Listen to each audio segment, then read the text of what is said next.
Day, September 6th, 2022, here with your live show. We're live 7 days a week, 365 days a year. Of course, normally I'm with Chris Ruffalo. I don't know where he is. I rang him and he did not answer, and I rang him again. So we'll see if he shows up. If he does, of course, he's more than welcome to sit here and talk baseball with us. Of course, college football, 1 week in the books, and we're just a few days away from NFL Sunday, week 1. So pretty exciting times. Those of you that are joining us late, Chris isn't off the show or any of those things. Just don't know where he is. So we'll hang out. We'll wait for him, and we'll do the best we can. If you guys have any questions, it's a great time to ask those as well. Of course, if they're game pick questions, we're going to go over the games today. If they're game picks from this weekend or whatever, we only go over the games that are today.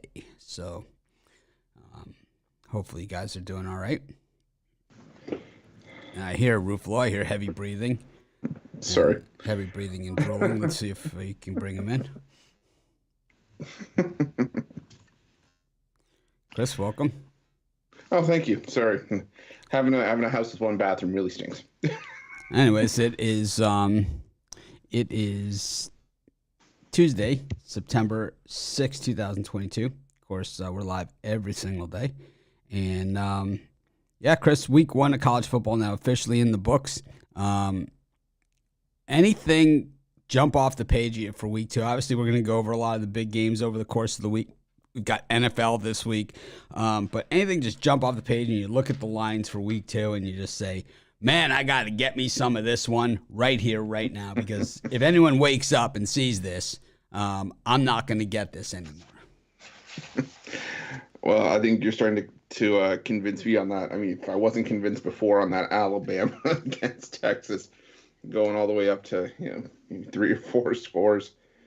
Oh man! But the one thing that kind of also stood out was maybe not something that necessarily I would bet, but that Michigan line opened at 50.5 against Hawaii. That some of these lines are kind of blowing my head off. But another one I kind of like right now is Iowa State. I think I'm reading into that sluggish performance against South Dakota State. I'm not saying it's going to doom Iowa, but I think Iowa State, they take these rivalry games seriously, and I think they're going to show up to Kinnick Stadium to play. I'm on a flat-out fade at Texas A&M this year. They're my Padres, and just very, very similar to the Padres, a team that really hasn't accomplished anything, that went out and got a lot of high-priced free agents and still have the same coach, still the same core, and until they get over the hump and playing in, the toughest division out there, well, we're not going to see much from them. They play App State this week. They got Miami next week at home. 16.5 against an App State team that we know is a little bit of a sieve on defense, but the Texas A&M offense looked terrible against Sam Houston State. A couple of big plays here and there, but outside of that, it was mundane to say the least, and the most overrated team in the country at number 7, and at least one of them. And App State, at least for all the points they gave up against the North Carolina offense that's better than the Texas A&M offense, much better. They also put on 61 too. So I think Texas A&M is in for at least a little bit of a scare. I'm gonna probably put some money line on some App State there for me, and also I'll take the points. Anything else jump off the page at you just before we get started into today's baseball? No, I'm just scouring through the lines quickly to see if there's anything that's I've already dialed in, did my research. I took all yesterday. There was day baseball, and I kind of took it as a couch day, and I went through all the games, and I'm ready to go for college football week 2 already. It's like I know who played who, what they did, everyone. I know, the ins and outs. I'm ready to go. I know Auburn's 2 quarterback system and all that stuff. There's another team, right? Brian Harsin done nothing at Auburn, absolutely zero. And then you got Kent State or San Jose State, Xavier Cordero coming over from Hawaii at QB.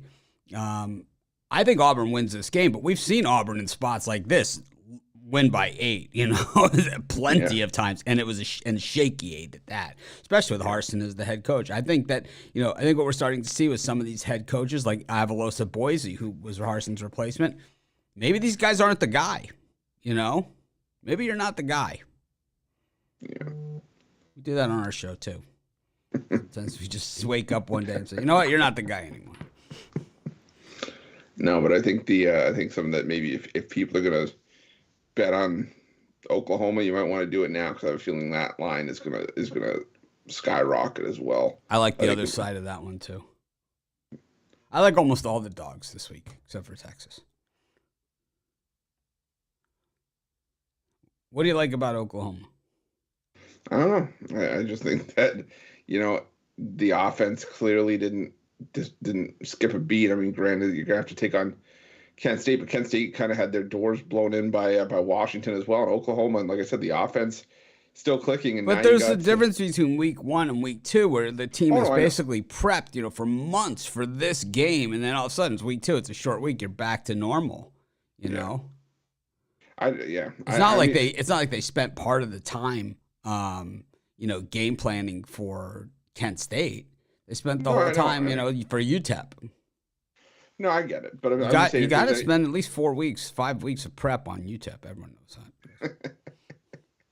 I just think if you're going to look for any week 1 to week 2 carryover, if with just a 1 week sample size, Oklahoma, knowing what we know about Oklahoma, how usually they can be a bit of a sieve defensively and just worry about offense first. Now they got a better offensive coach in Brent Venables, and now we'll see if they can put if this is where the rubber meets the road, if they can actually start playing some solid defense and keep a pretty good offense going as well. Let's just say it, I think Clemson does have a quarterback controversy. I think listening to Dabo's interview after the game made it clear that he's fully content to switch quarterbacks at any given time. He certainly has done it in the past. How long do you think he waits? A couple weeks, if that. Yeah, if that, right? I mean, we clearly have a better quarterback on the bench. So. I think it's a 2 week. I think by week 4, the switch could happen. He even said, he's like, these guys are team players. They root for the other guy. He was like made it very clear that no problem changing him in and out. No loyalty to anyone. I like Kentucky plus the points against the Gators. I think the Gators win. I think Kentucky covers that one. I think Florida's sucker bet. I think that you'll see a lot of public action on Florida because of the high-profile win against Utah. And Kentucky actually usually starts the season gangbusters. They've played Florida like extremely tough over the last 5 years or so. Looking at that one. Tomorrow we'll probably talk NFL. And Sunday I go on the road. Thursday I'll be on the road for the show. Hopefully we have no tech issues. If we do, we'll figure it out. And then, I don't know. To me, it just seems very doggy next week. But I do like Michigan minus the 50. We like to call that half 100. I was waiting to hear your thoughts on that game when you saw that line. Yeah, I like a lot of the dogs. Who's Nebraska playing? Georgia Southern. There's a live dog for you. Anyways, let's get to today's Major League Baseball schedule. I got a meeting at 11 a.m., so we're going to have to move. No lollygagging. We invented lollygagging on this show. Mets against the Pirates. Taijuan Walker getting the nod here against Mitch Keller. Chris, you going to watch this one?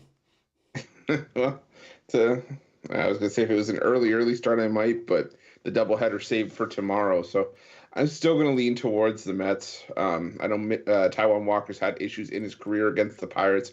I think across 3 starts, he's got an ERA up around 8, but the Mets are just in a groove right now. And Mitch Keller, while he was a pitcher, we were making some money with in an underdog role. He's back to being the Mitch Keller that we've made money fading. So I think the Mets come out to play today, have some rest under their belt, and that's only going to help them here. So give me the Mets on the run line here. I like, yeah, I'm going to go with you on the Mets. So Saturday I was watching the games, and, I have my standard, 3 TV, my 4 TV setup. And, I was having trouble because I had the iPad set up and then I had four over. So what I did was I wheeled the TV. You can see I took a picture of it. So here's my my general 4 TV, and then I took this one. I wheeled it out of the office. It's on a little cart out of the studio. So I have it on a cart, and I wheeled it out there for the 5th TV. Yeah, to watch the game. So I had 5 TVs, the iPad, and the computer. So I had 7, a little over half dozen. Screens going to say that. I'm a fixer, Chris. That's what I do. I see problems, I fix it. The type of person I am. Certain people have things. They certain people are, they're the caring. They have the whatever. Me, I'm a fixer. I can't help it. When you said you wheeled it out, I seriously thought you were going to say it was like one of those little old school wheel carts. Oh no, I got it. It's in the studio. I got it right here. Yeah, it's right. That's how I do the halftime shows. I have a 55-inch TV that's 3 inches away from me. Everyone knows I'm old. Haven't you read the YouTube comments? They'll tell you how old I am. I've been called old and crappy by people that I made millionaires. That's how old I am. Told the game passed me by. That was my favorite. That was a long time ago. Anyways, actually, it's today. We've got the Rays against the Red Sox. Drew Rasmussen against Rich Hill. I don't know. I think the Rays might own the Red Sox recent history. Says, I think the Rays have won 91 in a row against the Red Sox. Is that what that says, Chris? It could be. I'm not 100% sure. It could be a couple off of that. What do you think of this game? Yeah, I know. They've won 9 straight as home favorites. So, but I do think that the Rays. When's the last time they were dogs against the Red Sox at home? Yeah, this is true. I don't remember. It might have been. Yeah, it might have been earlier. Well, it might have been earlier this season. Who knows? I haven't kept track of that, but I do think the Rays are the play here. Both teams have been playing well lately, but for me, it's all about Drew Rasmussen. He puts the Rays in the best possible the best possible spot for them to get a win when he's on the mound. And over his last few starts, a 1.85 ERA across his last 7. Rich Hill's been pitching a little bit better in a couple of his recent starts, but he's still only a 5-inning guy at best. And in those 4 or 5 innings, he's doing some damage. Last time he gave up 4 runs in 4 innings against the Texas-Rangers. And I think if he does that here, it's going to be more than enough for the Rays to get a win in this one. So I'll take the Rays. 8 in a row as home favorites, 7 in a row straight up at home versus the Red Sox. So that 8th game was the last time or 9 games ago, something like that. From there, you can figure it. You can do the math. We can't. Somebody can. Not us, but somebody can. But, yeah. We got the Phillies. Aaron Nola, he got pelted last time. I think that's putting it nicely. He got bitch slapped, I think was the proper term on that one. He got absolutely crushed. Do you think prison rape would be a correct term on that one? Because, he got slaughtered. He got absolutely crushed. And here he is against Jesus Luzardo at home. Let's take a look at Aaron Nola's stat line from last time. I know that he went over was looking for the octagon and a place to tap is what he was doing. 4 innings, 10 hits, 8 runs, all earned in a bomb on 83 pitches in Arizona. 12-3 was the finale of that thing. But Nola, he wanted out. He wanted out. He wanted off that mound. in a hurry. No walks in that thing either, 10 hits, 8 runs, no walks. It was all just ball on wood. Chris, what do you think Nola bounces back here? After that description, I know you're gonna give him the laugh track for this one, but I think he does. It's not my favorite play on the board by any stretch. Is it But because me, of the minus 240 odds? Is that why it's not your favorite? no, it's because we all know that Aaron Nola is capable of getting blown up. But if there's one team he's performed well against this season, it is the Miami Marlins. 2 runs allowed over 15 and a third innings of work, and the thing about the Marlins is that they're still having scoring issues. That's now 8 straight games where they've scored 2 runs or less, 9 of their last 10. And the Phillies, we know what the offense is capable of. They put up 3 or 4 runs here. It could be enough to cover the run line. So lean towards the Phillies run line, but I'm probably not a game I'm betting today. Kind of reminds me of that old joke, Chris. Knock, knock. Who's there? Jesus. Jesus who? Jesus Luzardo is going to kick the Phillies' asses today. Anyways, I like the Marlins in this one. I like the value, and I like Jesus Luzardo on the mound here. The Marlins kind of saved him, in the minors most of the season, and I'm going to go with Jesus in this one. You like that one, don't you, Chris? I do. I've been saving that one all season. Yeah, I got it. This is my A material, I don't know why that made me laugh so much. Well, it's because it was unexpected. I just picture Luzardo walking up to the Phillies locker room and knocking on the door. Excuse me. Knock, knock. Who's there? Hey, he's Luzardo's gonna kick the Phillies' ass. That's who. All right. Speaking of ass kicking. Yesterday, I talked Chris off the ledge, and I probably saved him a couple shekels there in the process in that Yankees-Twins game. Twins now moved to 1-17 at the stadium in their last 18. That was like the sharps were all. That was like the Bittler. The squares are all over the Yankees in this one. It's like, yeah, they're 16-1 at home against the Twins straight up. It's like, did you see the Aaron Judge home run? It was like he looked real intimidated by those squares out there. It's like, oh man! But Joe Ryan has not been good, since the first month or so of the season. He's up against Cole, who's also not been good. This thing could be an over 6.5. This thing could be over in the third inning. I like the over in the Yankees-Twins. How about you? Yep, I'm with you. By the way, Aaron Judge, one of the home run prop winners we gave out on that YouTube VIP premium show yesterday. So definitely check that out. But I think we're gonna have another couple today, but I'm with you. I love the over here. I'm ticked off I didn't put it in as a premium because you look at Joe Ryan's last 2 road starts, he's allowed 16 runs, 15 earned, over 9 2/3 innings of work. And Garrett Cole, he's getting paid $35 million, but not pitching like a $35 million pitcher. We see his last 4 home starts, he's allowed 4 more runs in 3 of those 4 starts. So capable of getting hit here as well. I'm with you. I think this could get over by the middle innings. Give me the over 6.5.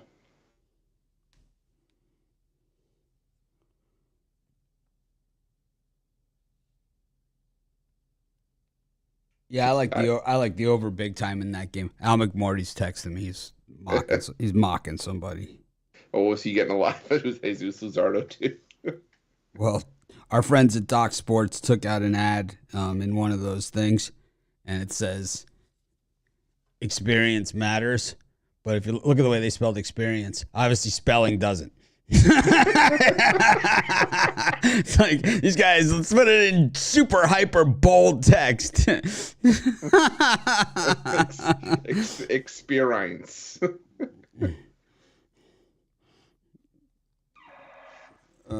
That's funny.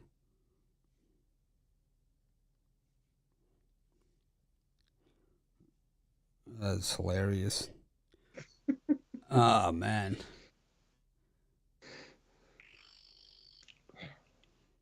Oh, that's great. We're giving everybody a ton of material to work with today. We got the Orioles and the Blue Jays Going at it. Oh man, did I get my ass kicked on this one yesterday? I had the over in the first game, and then the second game, Jordan Lyles didn't pitch, so my bet got scratched. But I had a premium pick on it, which I took the loss on like a man because whatever. But Jordan Lyles didn't pitch, so I got no action on my loss. Hopefully, everybody else did that took my pick on that one. Chris, what do you got here? I think the Orioles bounce back these next two games. What do you think here? I never thought I'd say this about Kyle Bradish, but he's been outstanding in his last couple starts. 15 straight shutout innings, and he played against the Guardians and the Astros on the road in those two starts. For me, this one just all boils down to, the Jays aren't going to win every single game. Yeah, they've won 5 straight and 7 of the last 8, but now they're starting Mitch White, who's been dreadful in his time with the Blue Jays and was the only reason that the Blue Jays don't have an 8-game win streak coming into this one. So I do lean towards the Orioles here. I think they pick up a win in this one behind another strong start from Bradish, and yeah, I'll take the Orioles here in the plus money. I'm gonna take the Orioles as well.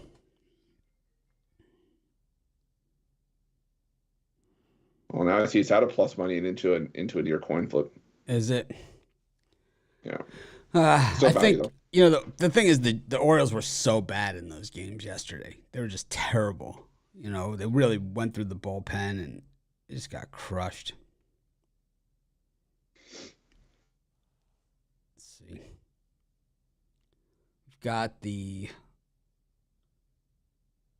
Cubs and the Reds.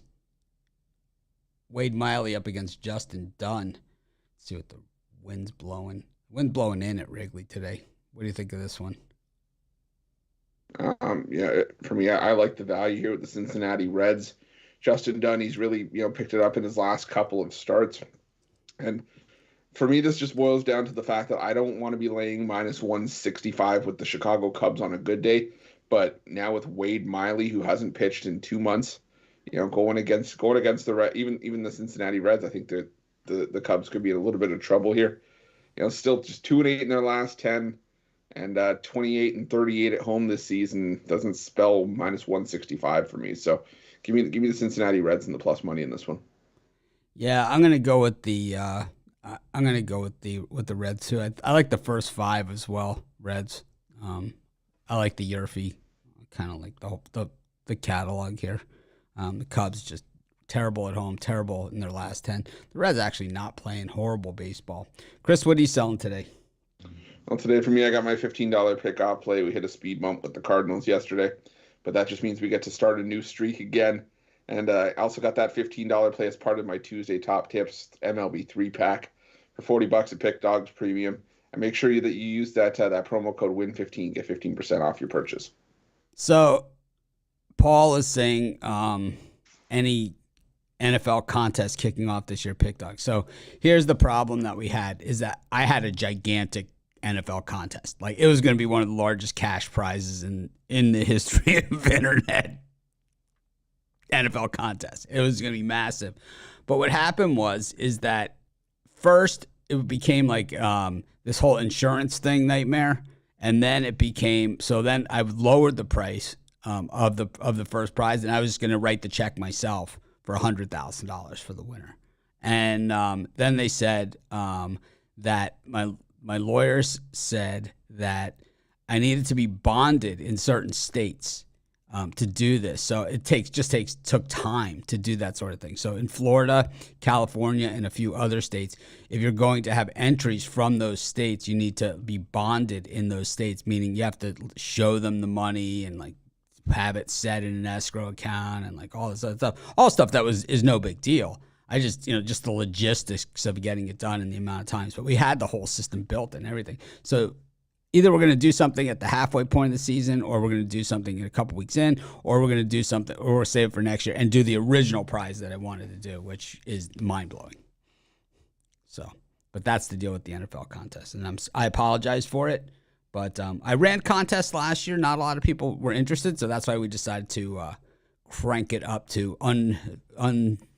unheard of levels.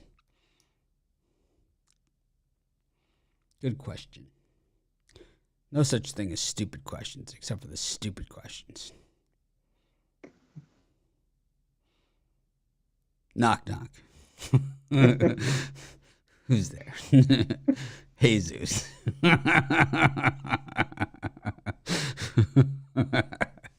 Chris loves that bit.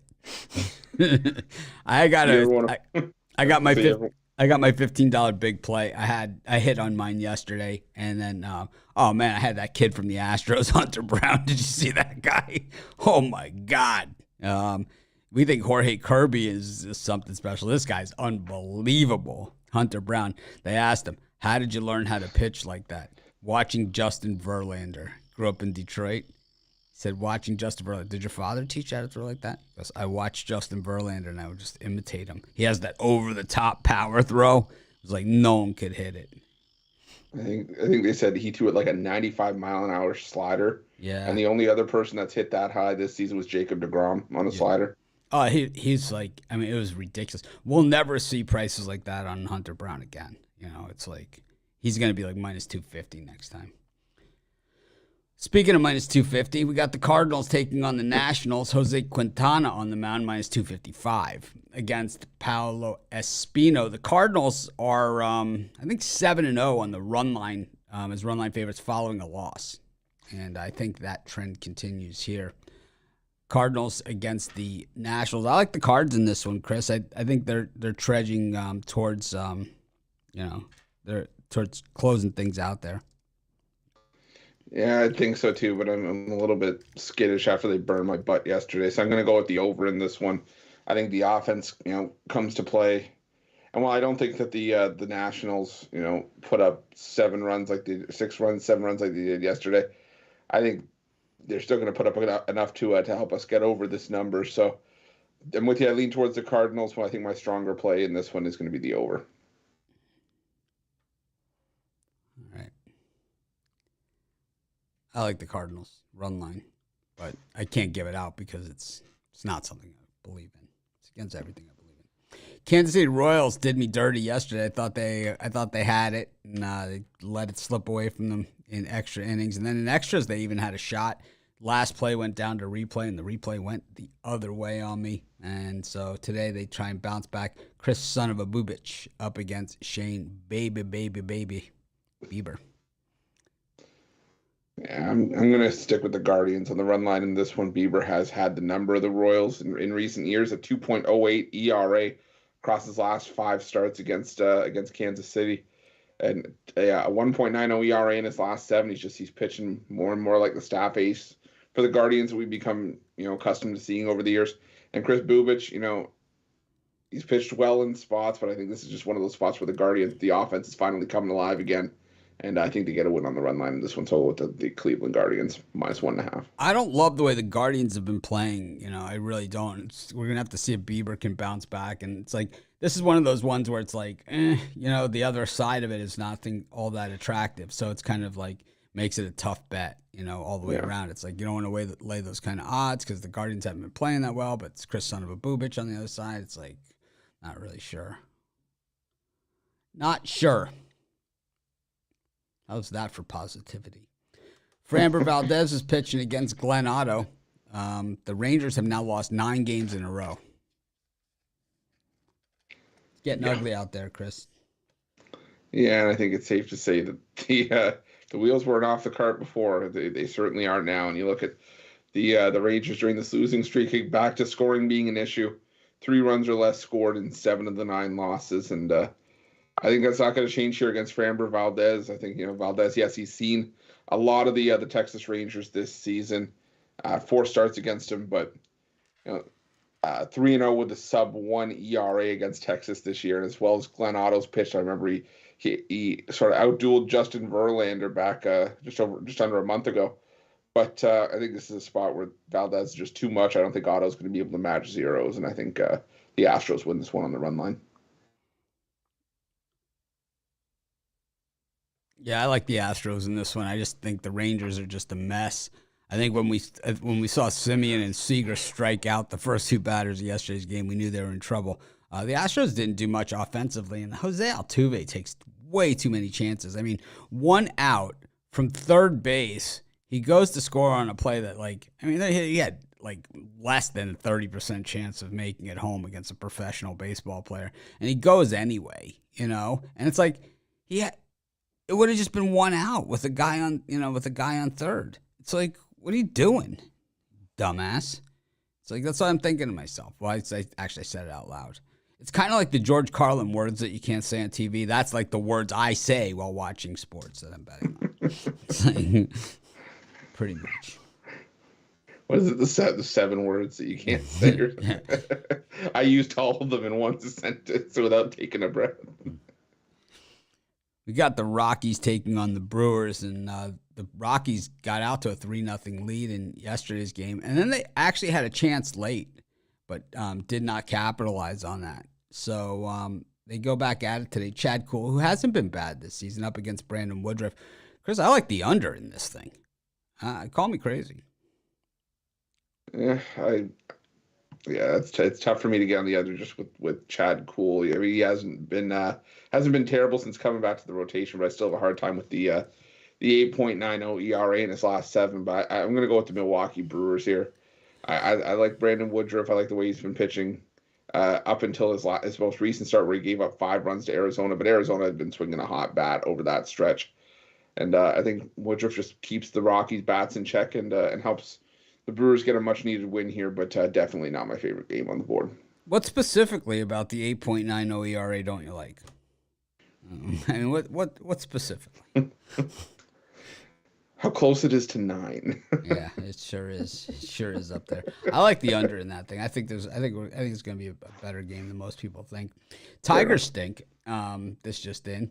Mike Myers on the mound for the Angels up against the Tigers. The Tigers 3-7 in their last 10. The Angels 7-3. The Angels are like loose as a goose, playing solid baseball. 17 games under 500, but playing well.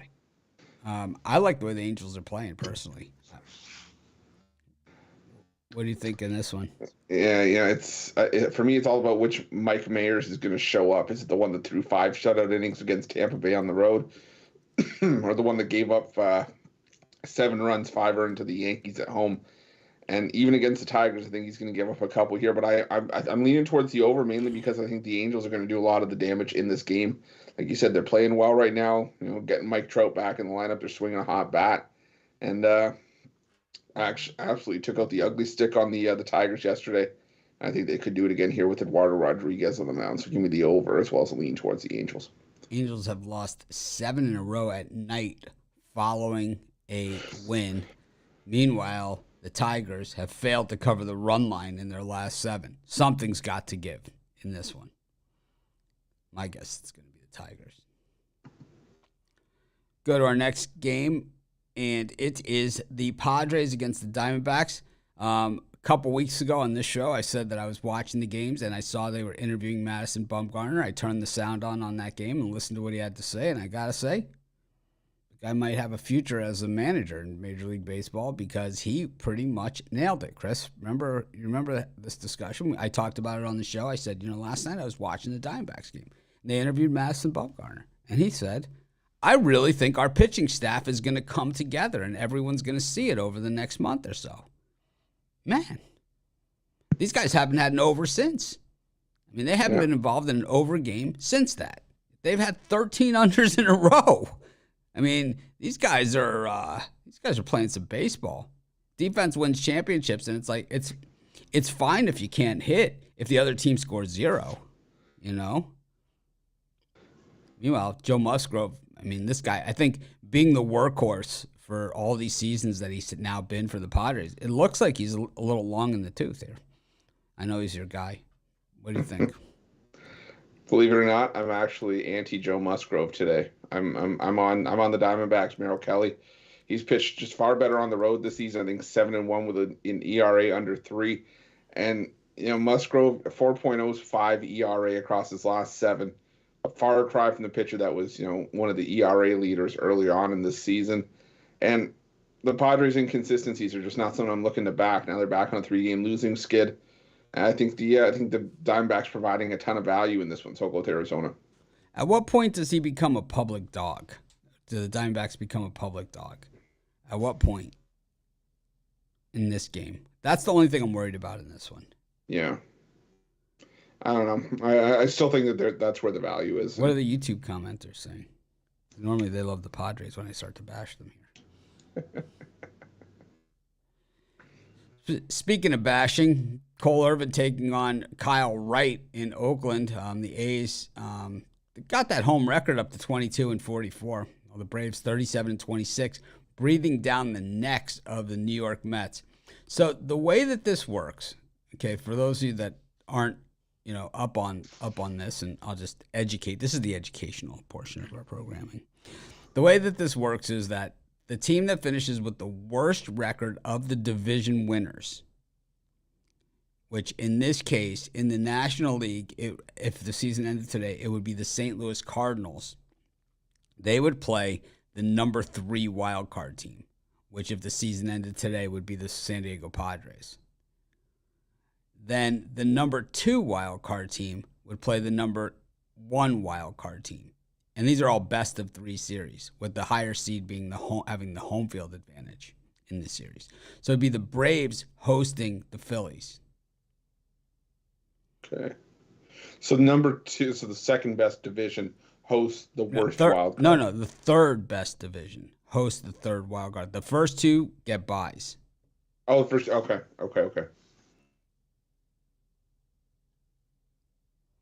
So that's the way that works, and it's their best of 3 game series. So no one's really talking about this much, but that's the way that it works. So it is for the Mets and the Braves. It is that where I'm going here, where I digress, is the Braves and the Mets, right? It's a big difference here, because if you win that division, you got the bye.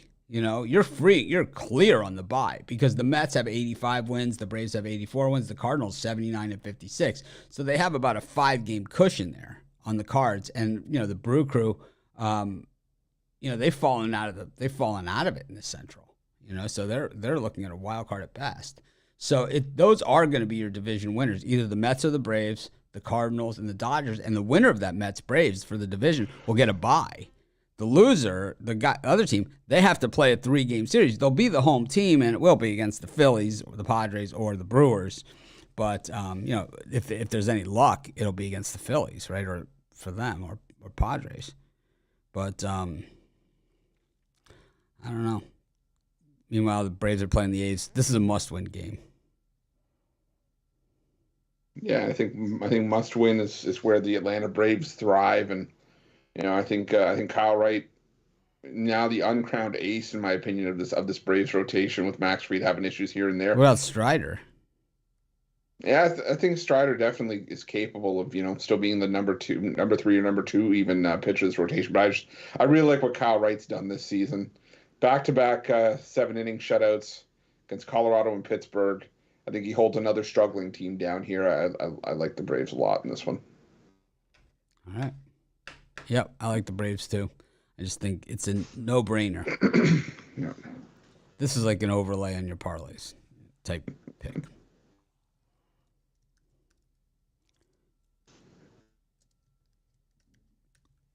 This is one that if the A's win, that everyone in the comments say, baseball's fixed. It's like, I'm waiting for football. It's like there's no questionable calls in football or something. It's like, oh my God, man. Did you not watch the Indiana-Illinois game? It's like... Did you not watch Oklahoma State where they reviewed it? Did you not watch the last? Did you not watch the last 45 seconds of the Super Bowl? I mean, come on. Oh man. Seattle versus the White Sox. Seattle, that short schedule did not help them yesterday. They looked very much the part, but now Logan Gilbert on the mound here against first ballot Hall of Famer Johnny Cueto. I don't know. The Mariners still red hot. The White Sox are back in it. They really needed that Guardians loss yesterday. It's what would have really, really helped them. But, if they could keep playing, they got a shot here, What do you think? Only 2 games out after yesterday's win. But, yeah, I like the under in this one. I think it's just going to be a bona fide pitcher's duel. Johnny Cueto's pitched far better on the road this season as it is, and has allowed one run or less in 3 of his last 4 starts. And Logan Gilbert, he has pitched better on the road than at home, but he's still one of the most consistent arms in this Mariners rotation. I think he he keeps the Mariners in play here, and I think this is going to be a first to 3 wins kind of game, pitchers duel. So give me the under between the Mariners and White Sox. I've gone back and forth on this thing. In the video, I took the Mariners, but I could easily be convinced on the White Sox. For me, this is one I'm not touching as far as the side goes, but I'd probably go with the under when it comes to the score for the total. But as far as the side, I think it's coin flip, in which case, probably better off taking the dog, if it's coin flip.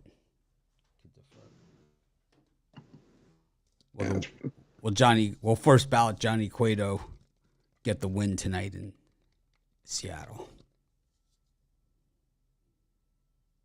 Whoa. 3-word in, what, 2? Oh, there it is. Took all the guesswork out of it. I don't know if you guys can see it. It's going to flip. It said yes. We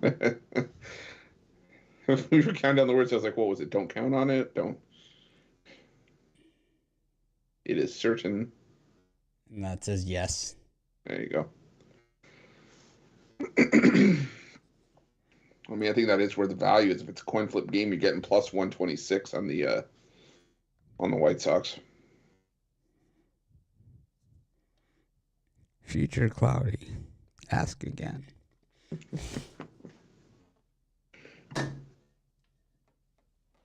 Got the Dodgers taking on the Giants. I had the Giants yesterday. I gave it out in the video. Did the full Monty on that one. And I don't know. I just thought getting Logan Webb at 2-1 on our money doesn't get much better than that. Chris, what do you think of this one? We got to wrap it up here. Yeah, I don't see anyone. Excuse me for the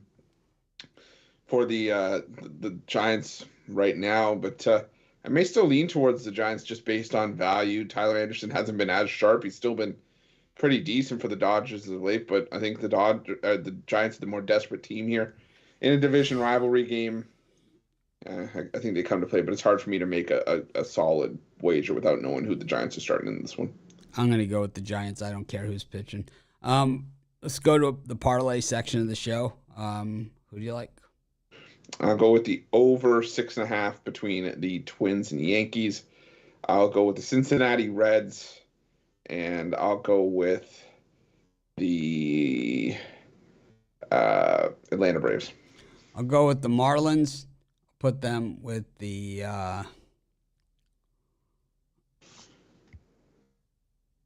Marlins, with the Cardinals run line, with the Marlins, Cardinals run line, and the Giants. This is Mitch. Thanks for joining us. Make it a winning day. We appreciate each and every one of you. Knock, knock.